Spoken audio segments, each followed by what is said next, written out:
Helicopter వ్యవహారంలో ఏదైతే జగన్ ఆ మధ్యన సత్యసాయి జిల్లా వెళ్ళినటువంటి సందర్భంలో జరిగినటువంటి ఇష్యూ మీదన విచారణ జరిపారు. తాజాగా హెలికాప్టర్ పైలట్ ఆ రోజున మనం అనుకున్నదే తేల్చి చెప్పారు. ఒకటి, అక్కడ భద్రతా వైఫల్యం, హెలీప్యాడ్ దగ్గరికి జనాల్ని రానివ్వకుండా ఎంతమంది పోలీసులు అవసరమో ప్రిపేర్డ్గా ఉండాలా, ఇంటెలిజెన్స్ డిపార్ట్మెంట్ ఉంటుంది, స్పెషల్ బ్రాంచ్ ఉంటుంది, వాళ్ళ ద్వారా జనాలు అక్కడ గుమికూడబోతున్నారు అన్నప్పుడు దానికి తగ్గట్టుగా బందోబస్తు ఏర్పాటు చేయాలా. ఫెయిల్యూర్ అయ్యారు.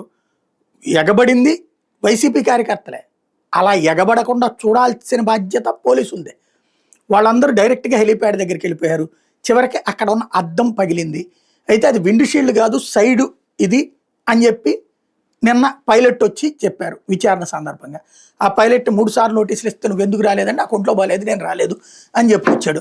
అదే సందర్భంలో ఏదైతే ఇట్లాగా మరి అట్లా పగిలినప్పుడు సైడ్ ఇది పగిలితే ఏంటి ప్రాబ్లం అవుతుందంటే, పైకి లెగిస్తే అది కాస్త ఏమైనా అవ్వచ్చు అని చెప్పుకొచ్చారు. మరి అయినా నువ్వు ఎట్లా వెళ్ళగలిగావు అంటే, వెళ్ళడానికి పాజిబిలిటీ ఉంటుంది, పైలట్ ఉండేటటువంటి చోట ప్రాబ్లం ఏం రాదు, ఆ సైడ్ది పగిలినప్పుడు అందులో విఐపి ఉంటే కనుక అది ప్రమాదం అని చెప్పుకొచ్చారు.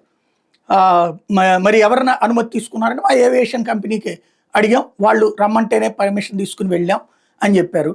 అట్లా జనం ఎగబడిపోవడంతో ఆ తర్వాతన పైకి లేపాలన్న ప్రమాదమే, సరిగ్గా కంట్రోల్ కాకపోతే దానికి ఉండే రెక్కలకి జనం పడిపోతారు, అట్లాగే హెలికాప్టర్ కదలడానికి ప్రాబ్లం అని చెప్పారు. అంటే ఓవరాల్గా పక్కా ఫెయిల్యూర్ డిపార్ట్మెంట్ది.